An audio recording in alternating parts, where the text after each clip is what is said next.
సంవత్సరంలో 365 రోజులు కదా. 365 రోజుల్లో కొన్నిసార్లు మనం బాగా బిజీ ఉన్నా సరే ఒక్క మాట అయినా మనము యేసు ప్రభువుతో మాట్లాడాలి. ఒక్క మాట అయినా యేసు ప్రభువు మాట్లాడితే మనం వినాలి. సమయం ఉన్నదనుకో ఆయనతో ఎక్కువ మాట్లాడాలి. సమయం ఉన్నదనుకో ఆయన మాట్లాడే మాటలు ఎక్కువ మనం ఉండాలి. నాకు వీలైతే లేదు, నేను బైబిల్ చదువుకోవడం లేదు, నేను ప్రార్థన చేసుకోవడం లేదు. ఎందుకు నాయనా అంటే నాకు వీలైతే లేదు. వీలైతే 4 మాటలు, కుదిరితే కప్పు కాపీ అని మంది చెప్పుకుంటున్నారు. అంత పూర్తని లేదా? వీలైతే 4 మాటలట, కుదిరితే కప్పు కాపీ. కొంచెం వీలైతే 4 మాటలైనా మాట్లాడుకోవాలి.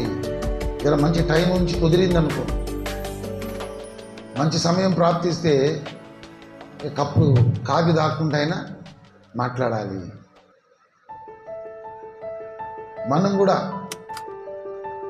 వీలు కాకపోయినా వీలు చేసుకొని మోకరించి యేసు ప్రభువుతో మాట్లాడాలి. ఆయన మాట్లాడే మాటలు వినాలి.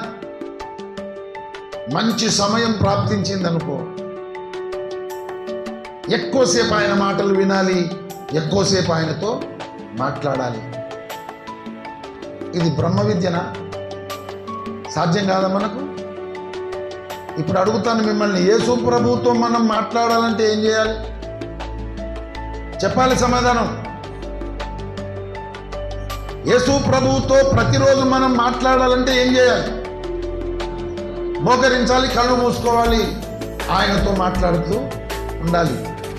మరి యేసు ప్రభు మాటలు మనం వినాలంటే ఏం చేయాలి? ఏమో అంటారు.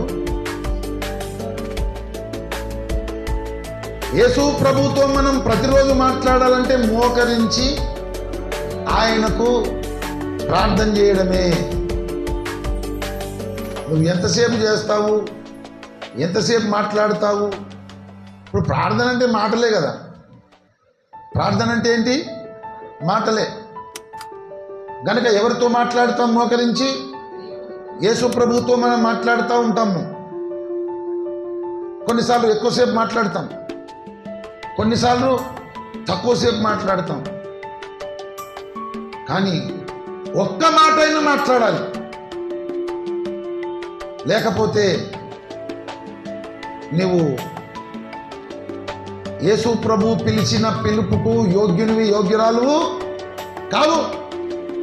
దాసులమని పిలిస్తే ఎక్కడో దూరం ఉంటాం, 1,00,000 కిలోమీటర్లని. స్నేహితులని పిలుచుచున్నాడు ఆయన. మరి ఒక్క మాట అయినా ఆయనతో మాట్లాడకపోతే నువ్వు ఎట్లా స్నేహితునివి, ఎట్లా స్నేహితురాలు? అలాగే యేసు ప్రభు మాటలు మనం వినాలంటే ఏం చేయాలి? యేసు ప్రభు మాటలు మనం వినాలంటే ఏం చేయాలి? పరిశుద్ధ గ్రంథం తెరిచి పరిశుద్ధ గ్రంథంలోని వాక్యాన్ని చదువుకోవాలి. ఎక్కువ మాటలు వినాలంటే 5 అధ్యాయాలు చదువుకోవాలి. టైం లేదనుకుంటే 1 అధ్యాయమైనా చదువుకోవాలి, మాట్లాడతాడు. కానీ కళ్ళు మూసుకొని ఉదయం లేవగానే సగం తెరుచుకుంటా గోడ మీద ఉన్న క్యాలెండర్ దగ్గరికి పోయి ఇవాళ ఎంత డేటు ఆగస్టు అని 2 నంబర్ మీద పెట్టి, యెహోవా నా కాపరి నాకు లేమి కలగదు, అమ్మ మంచిగా వచ్చింది రాని, ఇక రోజంతా ఇక దేవుడు లేదు, ఏం లేదు. ఎందుకంటే వాక్యం ఆయన చదువుకున్నాం కదా పొద్దుగాలని. గట్ల మాత్రం మాట్లాడ దేవుడు. స్నేహం విలువ కూడా కొట్టినట్టయితే తక్కువ అంటే ఏం చేయాలి? 1 అధ్యాయం అన్నా చదువుకోవాలి. మరి పెద్దగా ఉన్నది కదా సార్ అంటే 133 చదువుకో, చిన్నగా లేదా? కానీ మొత్తమే నువ్వు బైబిల్ చేతులు పట్టబోయితివి, తెరవబోయితివి, మరి ఎట్లా మాట్లాడతాడు నీతో? స్నేహబంధం ఉంటుందా? ప్రతిరోజు ఒక్క మాట అయినా మనం ఆయనతోటి మాట్లాడాలి. ఆయన మాట్లాడే ఒక్క మాట అయినా మనం వినాలి. ఇలాగైతే అది సహవాసం అంటారు, స్నేహం అంటారు, సాంగత్యం అంటారు.